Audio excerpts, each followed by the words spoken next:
Olá, eu sou Rodrigo Conrado e você está no canal Atividade Maker. Esse é o primeiro vídeo da série Revolution 3D, então se liga no vídeo.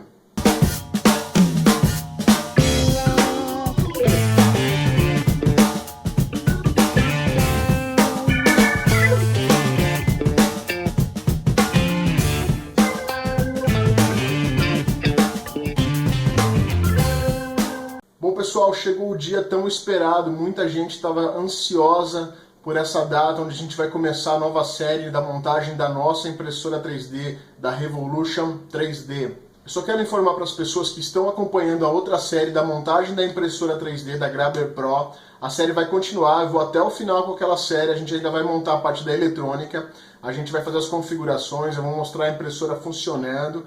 Então aquela série ainda continua, pessoal. O mês de dezembro inteirinho a gente vai ter vídeos daquela série ainda. Mas vamos começar também a nossa impressora 3D, a Revolution 3D. Então vamos começar a nossa série da Revolution 3D. Eu quero começar com uma pergunta para vocês. Impressão 3D, você acha que é uma tecnologia revolucionária e inovadora? Se você disse revolucionária, você acertou. Mas se você disse inovadora, não mais nessa época. Calma que eu vou explicar, pessoal. A tecnologia de impressão 3D está completando 37 anos, então ela não tem nada de inovadora. E se você não sabe do que eu estou falando, então senta que lá vem história. Em 1980, o médico japonês Hideo Kodama, do Instituto Municipal de Pesquisa Industrial de Nagoya, foi um dos primeiros a inventar uma abordagem de cura laser de um único feixe. Ele solicitou uma patente para o seu sistema de prototipagem rápida no Japão em maio de 1980. Ele descreveu seu sistema como segue: um cubo de material de fotopolímero é exposto a uma luz ultravioleta que endurece a peça e constrói o modelo em camadas. Para apoiar sua experiência, o Dr. Kodama escreveu 2 artigos fundamentais sobre a prototipagem rápida. Em um artigo, ele explica seu trabalho em detalhes e todos os experimentos que o levaram a conceber o antepassado da estereolitografia, conhecida como SLA. E no outro, ele descreve 3 técnicas básicas de impressão 3D para criar peças plásticas por camada usando fotopolimerização. Ele também fornece informações cruciais para a criação do processo de estereolitografia. Depois disso, pessoal, em 1984, uma equipe de franceses cria a estereolitografia. É bem curioso como que eles conseguiram criar isso, né? Como que essas pessoas, essa equipe, são 3 pessoas, né? 3 franceses que se uniram para criar esse método. Existia um cara chamado Alain. Ele era um jovem engenheiro eletroquímico que estava realizando pesquisas sobre geometria fractal. Os seus colegas de curso discordavam das suas equações, então ele tinha que provar que ele estava certo.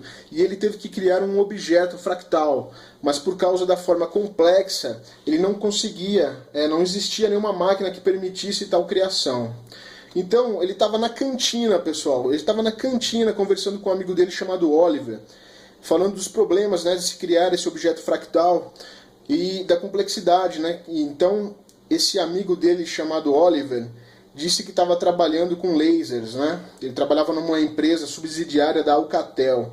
E ele disse para o Alan, né, que se 2 lasers se cruzassem, um líquido monômero pode se tornar um sólido. Eles acabavam de pensar em construir uma impressora 3D. Eles usariam um laser para tentar construir um objeto fractal que o Alan precisava. Nos seus primeiros experimentos não foram conclusivos, né? Não conseguiram realizar o projeto. E daí eles encontraram uma terceira pessoa chamada Jean-Claude, que teve interesse no projeto. E daí ele veio com a ideia de construir o objeto camada por camada e não mais em bloco. A partir desse momento, os 3 homens começaram a trabalhar juntos para construir uma impressora 3D. O primeiro objeto que criaram foi uma escada em espiral. A patente dos franceses foi concedida em janeiro de 1986. E uma curiosidade do mundo de hoje, que é o seguinte: os arquivos que a gente usa na impressão 3D, conhecidos como .stl, vêm dessa época, pessoal, desses 3 caras, porque o processo que eles criaram era chamado de estereolitografia.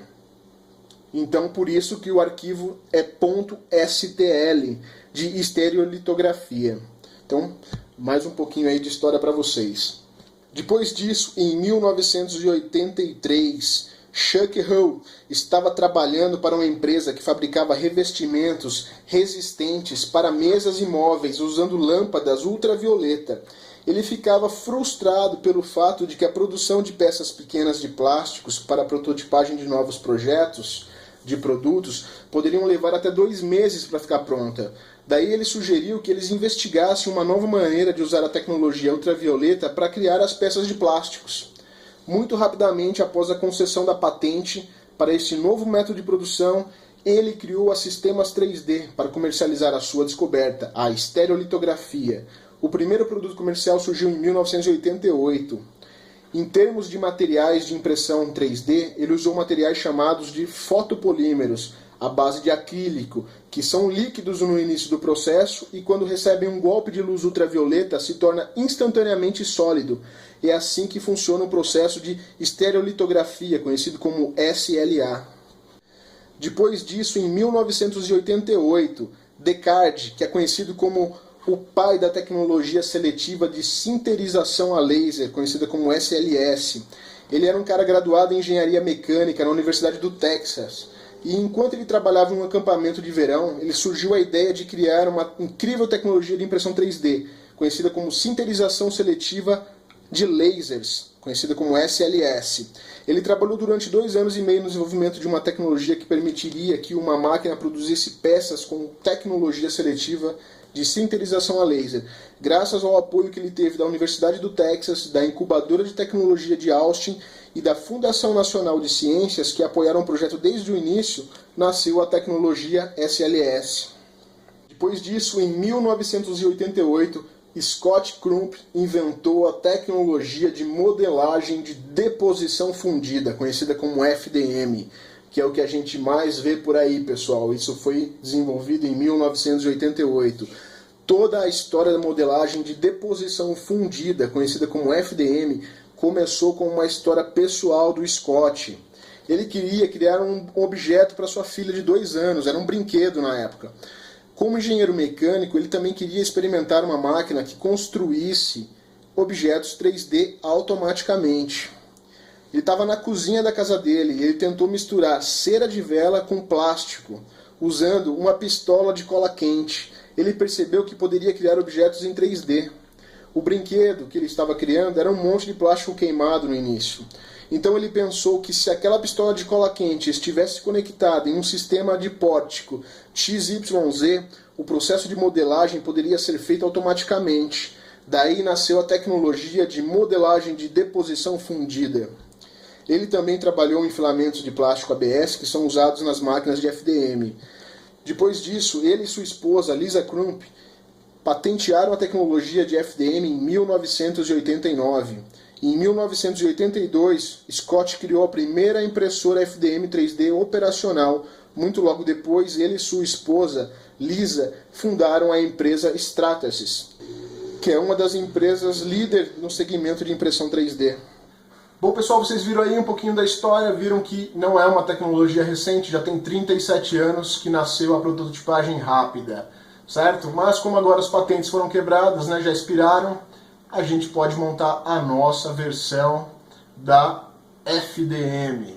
Outra coisa, pessoal, impressoras 3D, FDM, podemos montar ela no formato delta e no formato cartesiano, né? O tipo de movimento delta ou o tipo de movimento cartesiano. Nós vamos montar o tipo de movimento cartesiano. Só que dentro do tipo de movimento cartesiano nós temos o cartesiano convencional, onde a gente utiliza um motor para cada eixo, que é igual ao da outra série que eu estou montando. E existe o movimento cartesiano chamado Core XY, que é o que nós vamos utilizar. Então nós vamos montar uma impressora FDM Core XY, pessoal. Tipo de extrusão. Existe um tipo de extrusão do tipo Bowden e do tipo Direct Extruder. Quais são as diferenças? No Bowden, o extrusor fica longe do hot end, certo? Então o extrusor fica de um lado e através de um tubo flexível manda o filamento até o hot end. E existe o Direct Extruder, onde o extrusor fica em cima do hot end. Nós vamos montar uma impressora FDM Core XY com Baldwin, ou seja, o nosso extrusor vai ficar longe do hot end, pessoal. Quanto às dimensões da nossa impressora 3D. A nossa impressora 3D Revolution 3D, ela vai ter uma área útil de 400 mm por 400 mm por 400 mm, certo? Vai ser uma área bem grande, para você ter uma ideia, é 4 vezes maior do que a que eu estou montando na outra série.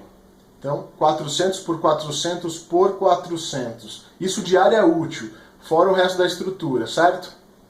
Ela vai ser montada em perfil de alumínio, pessoal. Vamos utilizar movimentação X e Y com guias lineares de patins. É isso mesmo, pessoal. Guias lineares de patins no X e no Y. E no Z, fusos. Vamos utilizar fusos.